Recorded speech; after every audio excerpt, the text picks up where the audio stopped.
pagi anak-anak. Baik.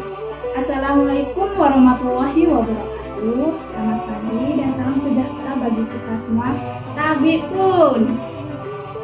Baik, sebelum memulai pembelajaran pada pagi hari ini, sebaiknya kita berdoa terlebih dahulu ya. Baik. Pada kali ini doanya Ibu pimpin.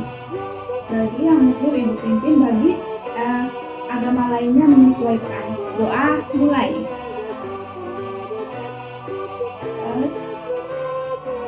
Alhamdulillah. Baik, di sini Ibu akan mengecek kehadiran terlebih dahulu ya. Ahmad, Andi, Ahlan,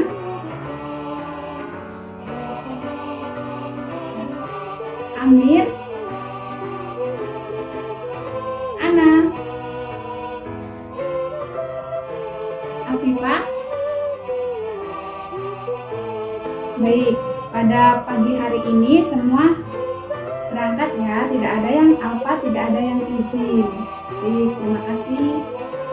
Baik, di sini kita akan membahas tentang langkah-langkah membuat rangkuman berdasarkan peta pikiran. Baik, sebelum kita memulai pembelajaran pada pagi hari ini, terlebih dahulu bereskan apa yang tidak digunakan nantinya ketika pelajaran bahasa Indonesia, seperti kertas kosong itu jika tidak digunakan dimasukkan di dalam laci atau di dalam tas ya. Dan jika ada sampah di sekeliling kalian, diambil dan dibuang ke kotak sampah. Baik, ayo dilihat ada sampah atau tidak. Baik, iya.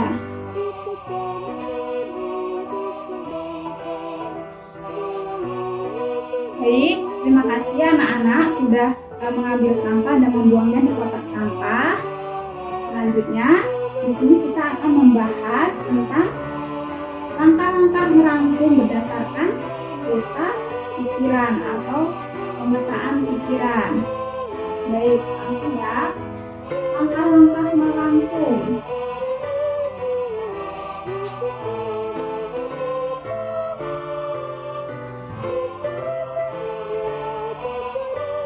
Berdasarkan pemetaan pikiran.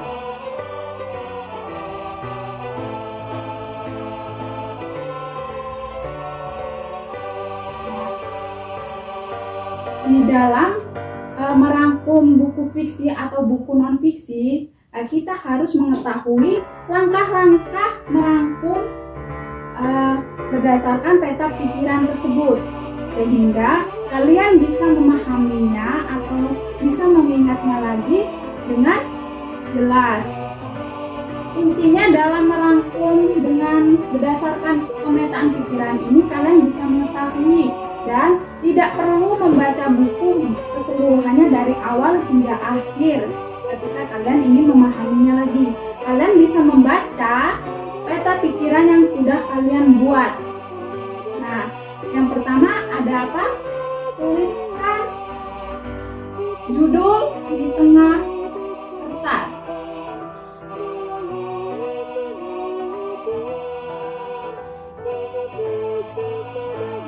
Nah, jika kalian ingin merangkum menggunakan pemetaan pikiran, kalian harus menulis judul terlebih dahulu. Posisinya berada di tengah kertas.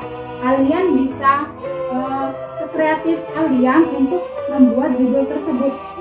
Apabila kalian ingin menghias atau membuatnya dengan baik, kalian bisa menggunakan spidol warna-warni atau menggunakan pena warna-warni agar membedakan judul dengan subjudul lainnya. Baik, yang kedua, kalian bisa membuat cabang garis lurus atau cabang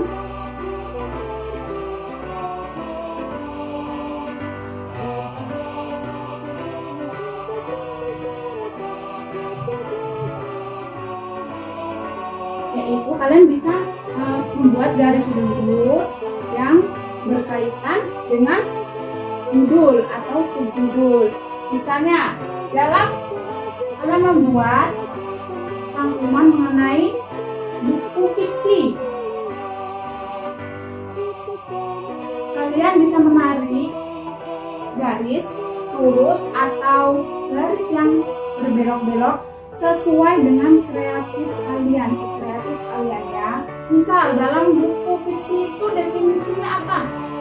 Nah, kalian bisa menuliskan di sini definisi buku fiksi. Di sini kalian bisa menuliskan apa itu buku fiksi. Selanjutnya, yaitu kalian bisa menarik garis lagi yang berkaitan dengan subbab topik atau judul.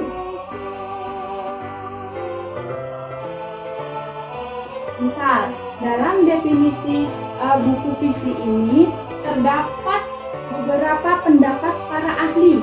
Kalian bisa menarik garis lagi, mau di sini atau di bawah atau di samping kanan, sekreatif kalian. Nah, kalian tuliskan di sini definisi para ahli. Nah, kalian bisa menuliskan definisi para ahli di sini.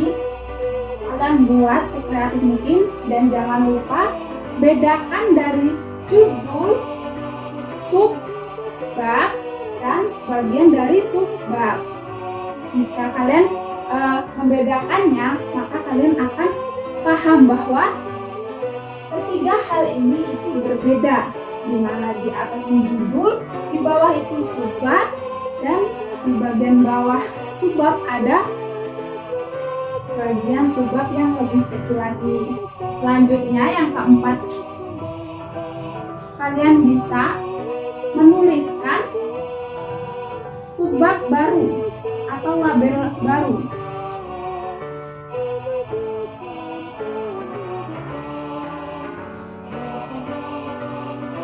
Nah, kalian bisa menuliskan label baru atau subbab baru yang berkaitan dengan buku fiksi. Misal di dalam buku fiksi ini terdapat unsur-unsurnya. Kalian tulis dan kalian buat garis lurus atau garis bergelombang atau lainnya. Di sini ya, kalian bisa menuliskan unsur-unsurnya ada apa aja. Nah, di sini unsur-unsur buku fiksi. Nah, kalian bisa menuliskan unsur-unsur buku fiksi itu ada berapa. Kemarin kan Ibu sudah menjelaskan ada berapa unsur-unsur buku fiksi dan ada apa saja. Nah, dari sini kalian harus perhatikan baik-baik ya nak. Ketika dalam membuat peta pikiran atau pemetaan pikiran, kalian harus memperhatikan antara judul dan subjudul serta pembuatan garis lurus, di mana fungsinya pembuatan garis lurus ini untuk membedakan subbab satu atau label satu dengan label yang lainnya, atau bagian dari label satu dan label lainnya. Baik, yang selanjutnya, yang kelima, kalian bisa menuliskan atau kalian bisa menggunakan berbagai warna dari pena. Misal kalian menuliskan ingin membuat buku bagian judul buku fiksi.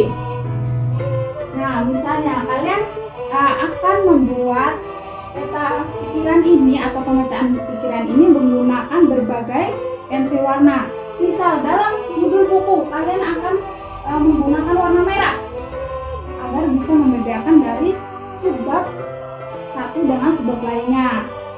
Yang kedua, kalian bisa menggunakan pena yang membuat garis lurus ini dengan warna hijau misalnya, dan seterusnya. Begitu dengan subbab-subbab lainnya, agar ketika kita membaca pemetaan pikiran tersebut kita mengetahui bahwa ternyata yang memiliki hubungan atau keterkaitan antara buku fiksi itu berwarna hijau. Misalnya ada unsurnya itu warna merah, ditandai dengan garis lurus warna merah.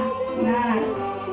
Selanjutnya, jika tadi kan bisa menggunakan berbagai pena.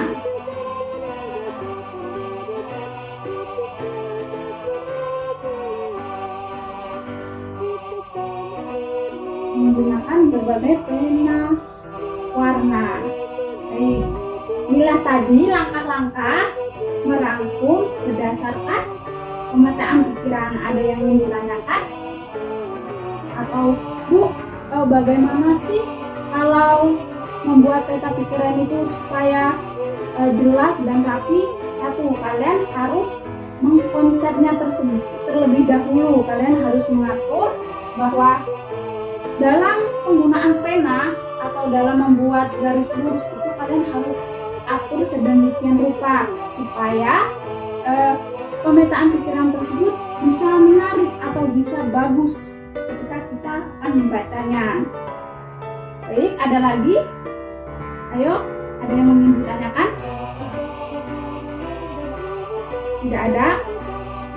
Baik, di sini Ibu akan memberikan tugas. Kalian bisa merangkum buku yang ada di perpustakaan yang sudah disiapkan tadi di perpustakaan. Kalian bisa menanyakan kepada Ibu Perpus, Bu, ingin mengambil buku mata pelajaran Bahasa Indonesia kelas 8.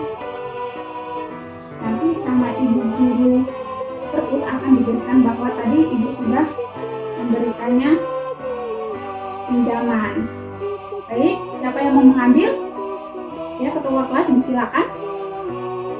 Sambil menunggu buku datang, kalian bisa menulis ini ya, ini penting supaya kalian nanti merangkumnya bisa paham, bisa menerapkan langkah-langkah merangkum berdasarkan peta pikiran atau pemetaan pikiran. Baik, silakan ya, ditulis dulu. Ibu akan cek nih.